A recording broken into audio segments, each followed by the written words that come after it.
ile. Vuti ya matusi. Alitusi Raila mwaka 9. Sasa amerudi tu pahali alikuwa. Sasa ni kubadilisha tu from Raila to Rigathi Gachagua. Wewe ukamtusi Uhuru Kenyatta ile enzi. Hata Raila wakati mwingine ukamtusi. Tofauti yako kati na yeye iko wapi? Nafikiri tuongee mambo ya maana ile tasaidia hii interview. Kuna masuala ya uadilifu na hiyo nimekataa. What does the appearance of the president have to do with governance? Well, you'll have to ask him.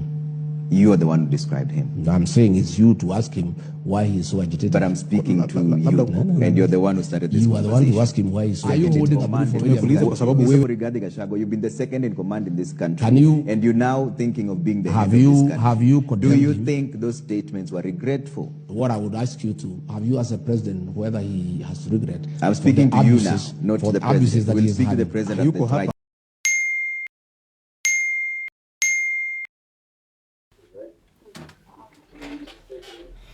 Hi guys, now welcome to today's special episode where we get to analyze an interview that happened between Trevor Ombinja and the former Deputy President Rigathi Gachagua, of course in Ramogi.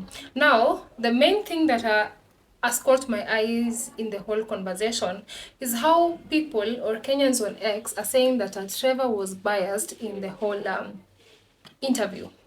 And of course, people are coming out to say that Trevor Ombinja has been bought by the state and all that. And now, I would like us to just sit down and analyze this interview and probably, call a spoon, because at the end of the day, we are against Kideri media. We are here for professionalism when it comes to reporting, when it comes to journalism. Now, before we even dive into the whole conversation, let us listen to who really called for the interview. Why do you call me to a tribal show? We didn't call you. But you requested us to come here. No, but why does it exist? Why does Ramogi exist? You were being asked here. From that conversation or from that section of the interview, we can see that it was Rigathi Gachagua who reached out to Ramogi TV and radio to give them or to give him an interview. We were only having two journalists, that is Trevor Ombinja and one reporter from Ramogi TV. Now, people are coming out to say that Trevor Ombinja wasn't professional. What do you guys mean that Trevor wasn't professional? There's the first video. I have nothing to say about it. I've said it's a true description of what I see. What does the appearance of the president have to do with governance? Well, you'll have to ask him. You are the one who described him. I'm saying it's you to ask him why. Now, then there's this other video where Rigathi Gachagua is being asked... you painted the Luo nation as a nation that is chaotic, violent. I didn't. In fact, William Ruto did. It's not me. It is not me. I'm quoting you. You said at some point that a community has been castigated as people cause violence every single time. I've told you. There's some speeches that he was giving in rallies when he was in Ruto's government or when he was in UDA. And Rigathi Gachagua boldly says that he was in a choir, and the choir master was William Ruto. This is one leader called Rigathi Gachagua. You have said, I also say the same thing. It's true. Because in our campaign, it's like a choir. William Ruto was a choir master. He was the composer of the song and the soloist. So while the choir members, wanafuata what the choir master is saying. Yeah, this is where he speaks about William Ruto being the choir master and him being in a choir, singing the tune that William Ruto. I want us to understand, if there's one person who is making us understand how politics are played, it is Rigathi Gachagua. And who are being played in the whole game? It is we the citizens, actually. We the citizens are being played in the whole thing. Because what do you mean that when you are in UDA, you can actually say some words that when I come to question you, utasema sio mimi nilikuwa nasema, it is my previous boss. So you do not identify as yourself. We cannot actually hold you accountable to your own words that you said with your mouth. Come on, guys. At what point will you take responsibility for your own utterances? And Trevor asked a question every journalist should be asking. At what point are you going to be accountable for your own words? Because at the end of the day, you said those words. We didn't see William Ruto behind telling you say this. We only saw you. I am saying because now you're saying that he's the one who told you to say it. No, I'm saying, Trevor, we were in politics. And Are you still in politics now? yeah, we're in politics. So why should they believe you? I am saying we were having a contest between Raila Odinga and his people. And that was the politics of the day. I am not in politics with Raila Odinga. There is no presidential candidate from the Luo Nation who is facing me. So there is no conflict. That was a contest. People are looking for positions. And there is a conflict as it goes on in politics. So they will be trading here and there. So, yeah, according to what Rigathi is saying, it was a season where people were in opposition, you know? Understand? Anasema it was a wave of that time. And the wave of that time was hating on the Luo community. Because I'm his competitor. Do you regret this abusive language that you and your former boss have treated the nation to? I have not abused anybody myself. You started this conversation. I did not start. Did you describe the president as having I lost made that weight? description. That description is true. That is considered body shaming. There is no apology to make. I described the way he looks. What does the appearance of the president have to do with governance? Well, you'll have to ask him. You are the one who described him. I'm saying it's you to ask him why he's so agitated. But I'm speaking to you, and you're the one who started this You are the conversation. one to ask him why he's so agitated. And then the main question, Rigathi Gachagua is asked, do you regret the name calling that is happening between you and your former boss? He says that he has nothing to say because what he says is nothing but what he sees. Actually asked a simple question. What does the appearance of the president have to do with governance? Of course, you should stand as a whole person. You should be accountable. You should be accountable for the things that you said even before, you know? Because at the end of the day, the citizens have the right to hold you accountable to the things that you said, no matter which opposition or which team you are in. But if at the end of the day, we cannot hold you accountable to the things that you said yourself, now how do you want us to hold you accountable to being a good leader? Does it make sense? Now, this is another video that has brought about controversy. No, you are low. Doesn't it bother you? That a man is inherited before he is buried. So we're trying to understand. I don't know why you want to play advocate for William Ruto. Aren't you bothered as a law that ODM is getting finished? You should be bothered. That is your vehicle. That is a vehicle that Raila Odinga developed for the community. Is it not giving? That clip where Rigathi Gachagua, of course, is tribal, or is being called a tribal leader. Nanauliza, if I was tribal, why did you call me in your show? Why do you call me to a tribal show? We didn't call you. But you called No, us. I'm saying why does this show exist? You requested us to come No, here. but why does it exist? Why does Ramogi exist? You are being asked here that there's a tag for you being a tribalist. What makes me a tribalist? Shareholding conversation is one But of them. Do you understand why people are a bit shy to deal with you because of Which the people are strong shy? language that you use? Which Even people right are shy? now, when we speak about a conversation, Say you are shy dealing with me. You have just Don't said talk about that other you people. just said the Mount Kenya region are the only people who are stupid enough. Yes. That tagging is where the problem is. No, we were labeling communities. I have said that is a feeling in my community. And then there was a clip where Trevor Ombinja was seen receiving text.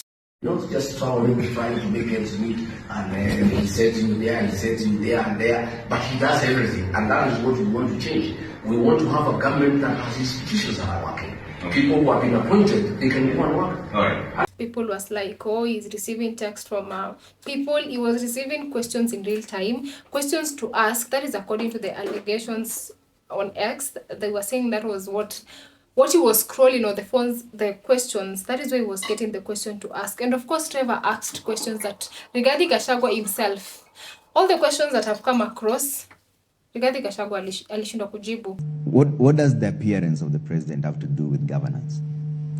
Well, you'll have to ask him. Honorable Rigathi Gachagua, you've been the second in command in this country, and you're now thinking of being the head have of this you country. have you Do condemned you him? think those statements were regretful? What I would ask you to have you as a president whether he has regret. I'm for speaking the to you abuses- now, not for to the the abuses president. that We'll he has speak to the had. president at the Yuko right hapa time. It's you we are tumekuuliza speaking kwa to. sababu tuko na wewe We're not holding hapa. you for In any my view, opinion. We're asking you in to my be view, accountable in for the my words view, that you in my said. view, I had hoped that you would ask me issues of development to do. We will with get to that. Let's clear out a few things Kuna first. maswala ya uongozi na uadilifu. I have already answered katika that question. chapter I have 6 nothing ya to katiba. add. That question I've answered.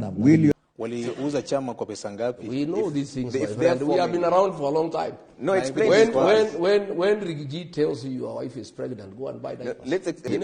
So why is building the other coalition between ODM and UDA a matter of one buying the other and not coalition building? Because the people who sold ODM don't want a Sifuna. Because Sifuna has refused to sell ODM to William Ruto. That's why they have called an NDC to kick him out. And that will be the death of ODM. And that's what Ruto wants. He wants to kill ODM. He told me myself that I'll kill. Go and ask him when he saw. How much again ODM bought for? I don't know the figure, but a deposit. So how then do you know it was bought? A deposit has been paid. How much deposit? Huh? How much deposit? That is a story for another day. Pia nyinyi mfanye kazi kidogo, nimepatia nyinyi tip, nyinyi mfanye hiyo ingine. You are also investigative journalists. Go and find out the figure. And this was simply because Rigathi Gachagua had a different script. But at the end of the day, as a journalist, you cannot plan. You cannot plan the question that you're being asked. We're going to research on the things that you said prior, because that is where we're going to begin. Before we even hold you accountable to what you're going to say right now, we need to hold you accountable to the things that you said before. Now, I was talking about the videos that or the text that Trevor Ombinja was receiving. And I only have one question. If a journalist is to go and ask a politician about questions, is he supposed to cook his own questions, or is he supposed to go by the script of the politician? From where I stand, they're supposed to research. Journalists are supposed to research. What are the people asking? What are the people concerned about? So people alleging that Trevor was biased. Trevor was, Trevor is state-owned and all that. He's trying to stand for MP of Nyakachi and all that. Standing for MP of Nyakachi is still fine. But at the end of the day, I haven't seen a question where Trevor has asked Rigathi Gachagua that his state send or something like that. Because that is what people were saying on X. That is what people were saying. They were saying that Trevor Ombinja is receiving text from people from the UDA government so that they can corner Rigathi Gachagua. But at the end of the day, Rigathi Gachagua cornered himself. Truth be said. From where I stand, these are just two journalist people, or these are just two journalists that they're showing, or they're making sure that this platform is not going to be used for to just answer your political rival. If you say something, make sure that it is a fact. We are not dealing with rumors. We are not come with the evidence. If anything, if you are serious with people that you want to serve, you will come with facts. Because we have seen you in rallies. Come on. We have seen you in rallies, and we know what you do. And if anything, as a journalist, I will come prepared to make sure that what you do in those rallies, you're not going to do in this platform that we're going to give you. So if you ask me, these were two journalists that were standing on business. So I've seen nothing less of professionalism there. If anything, I have seen people who are detailed and people who know what they are doing, honestly, because we need to hold these politicians accountable at the end of the day. As a politician, as much as you're going to call journalist, of course, you need to have your figures right. You need to answer the questions. You need to be prepared for what you'll be answering. Because at the end of the day, so that we do not look like we are the bad people. Mwisho, when it comes to the name calling, Rigathi Gachagua was asked, now if Ruto akutusi and then you decide to insult back, now, how is that doing any good to the country? Nafikiri tuongee mambo ya maana ile tasaidia hii interview. Kuna masuala ya uadilifu na uongozi. Hiyo nimekataa. Kwa sababu sasa mnataka ikue hii interview ni mambo ya. And is saying that we should actually talk about things that matter. But these things do matter, because at the end of the day, these are the people that we are electing. It's not adding up. Doesn't make sense. Come on, I'm just going to spill the beans the way they look like. To sit down and to even try to analyze what Rigathi Gachagua is saying, it is actually out of this world. It actually doesn't make sense. And the only thing I can say is that these politicians, we are the ones being played, honestly. My whole take on the whole thing, Rigathi Gachagua had his own script, and the journalists had their own script, and they were not They were not in alignment. And unfortunately, Rigathi Gachagua, he will actually pick the narrative from people that Trevor Ombinja is being bought or is actually state sent, of which, truth be said, doesn't make sense. So thank you for tuning in, guys, to the end. Always remember, it's your girl Kashi with the political reviews. Remember to subscribe, remember to like, remember to share. See you on the next episode. Bye.